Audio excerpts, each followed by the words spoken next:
கிறிஸ்துக்குள் பிரியமான அன்பு தேவச்சனமே, ஆண்டவராகிய இயேசு கிறிஸ்துவின் இன்ப நாமத்தில் உங்கள் ஒவ்வொருவரையும் வாழ்த்துகிறேன். வார்த்தை என்ற மன்னா பகுதியில் உங்களை சந்திப்பதில் மிக்க மகிழ்ச்சி அடைகிறேன்.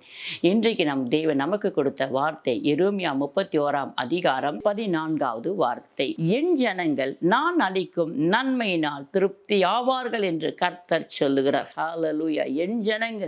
என் ஜனங்களுக்கு ஆண்டு சொல்கிறார். அவருடைய பிள்ளைகளுக்கு உரிமையோடு சொல்கிறார்கள் என் ஜனங்கள் என்று சொல்லுகிறார். இந்த இடத்துல ஆசீர்வாதமான வார்த்தை தான் இது. என் ஜனங்கள் அவரை நோக்கி பார்த்து, அவர் அவர்களை பார்த்து பாசத்தோடு அன்போடு நேசத்தோடு சொல்லுகிறார். இவர்கள் என் ஜனங்கள் என்று சொல்லுகிறார். என் ஜனங்கள் நான் அளிக்கும் நன்மையினால் திருப்தி ஆவார்கள் என்று சொல்லி, இந்த நன்மை என்ன பார்க்கும் பொழுது பிரியமான தேவச்சனமே, அநேக பேருக்கு ஆண்டவர் கொடுக்கிற அந்த நன்மை ஆசீர்வாதம், அது ரட்சிப்பு என்னவா இருந்தாலும் அது நிரந்தரமாக இருக்கும்.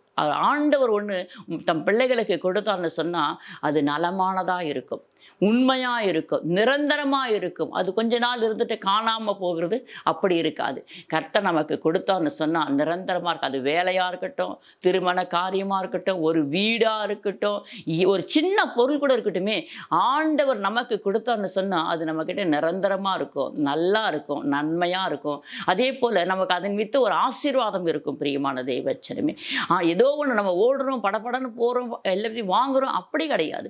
கர்த்தர் நமக்கு கொடுத்தார்னா அது நிலையானதாக இருக்கும், ஆசீர்வாதமாக இருக்கும். ஆனால் ஆண்டவருடைய பிள்ளைகளுக்கு அவர் சரியானதை தேர்ந்து தான் கொடுப்பார். அதனால் ஆண்டவர் சொல்கிற இந்த வார்த்தையின்படி நீங்கள் பிடித்து கொள்ளுங்க. என் ஜனங்கள் நான் அளிக்கும் நன்மையினால் திருப்தி ஆவார்கள். அது எதனா இருக்கட்டும், அவர் கொடுத்தார்னா அது நன்மையாக இருக்கும், பிளெஸ்ஸிங்காக இருக்கும். அந்த பிளெஸ்ஸிங் உங்களிடத்துல இருந்து யாருமே எடுத்து போடவே முடியாது. அவர் கொடுத்தா கொடுத்தது தான். மற்றவங்க பிசாசு கூட அது எடுத்து போட முடியாது. மற்றவர்கள் கூட உங்கள் இடத்துல இருந்து பிடுங்கி போட முடியாது. கர்த்தர் உங்களுக்கு கொடுக்குற இந்த வார்த்தையின்படி நீங்கள் உங்களுக்கு என்ன வேணுமோ அதை அப்பா கிட்ட கேளுங்க. அவர் கொடுத்தா ஆசீர்வாதமாக இருக்கும், நிலையாக இருக்கும், அது உங்களுக்கு நிரந்தரமாக இருக்கும். பிரியமான தேவச்சனமே, நல்லதாக இருக்கும். முக்கியமாக சொல்லப்போனதான் நல்லதாக இருக்கும், பிளெஸ்ஸிங்காக இருக்கும். அதனால் அப்பா கிட்ட கேளுங்க. இந்த வார்த்தையை நீங்கள் பிடித்துக்கொள்ளுங்க. அப்பா, என் ஜனங்கள் நான் அளிக்கும் நன்மையால் திருப்தி ஆவார்கள் என்று சொன்னீங்களேப்பா, நாங்கள் உண்மைதானப்பா நோக்கி பார்த்துருக்கேன். நான் உம்முடைய மகள், நான் உம்முடைய மகன், நான் உம்முடைய பிள்ளைகள் என்று சொல்லி நீங்கள் உரிமையோடு கேளுங்க என் பிரியமான தேவச்சனமே. அப்படி கேட்கும் பொழுது நிச்சயமாகவே தேவன் உங்களுக்கு நன்மையினால் உங்களை திருப்தியாக்க அவர் வல்லவராக இருக்கு. இன்னைக்கு இந்த நாளில் ஏதோ ஒரு நன்மை உங்களுக்கு தேவன் கொடுக்க போகிறார். ஹல்லேலூயா. காத்துக்கிட்டு இருங்க.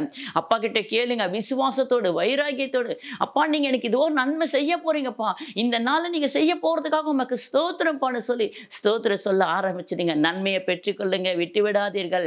கர்த்தர் தாமே உங்களை ஆசீர்வாதிப்பாராக. இப்பொழுது நாம் ஜெபிப்போம்.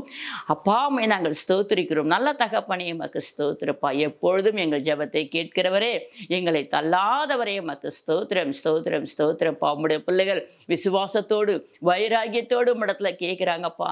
கர்த்தர் எனக்கு ஒரு நன்மையானதை செய்வார் என்று சொல்லி, ஆம் ஆண்டவரே, எந்த நன்மை உம்மிடத்துல தான் உம் பிள்ளைகளுக்கு கிடைக்க வேண்டும். ஆண்டவரே, உம்முடைய பிள்ளைகளை நீர் ஆசீர்வாதிப்பீராக, தேவைகளை சந்தித்தவர்களை மேன்மைப்படுத்துவீராக.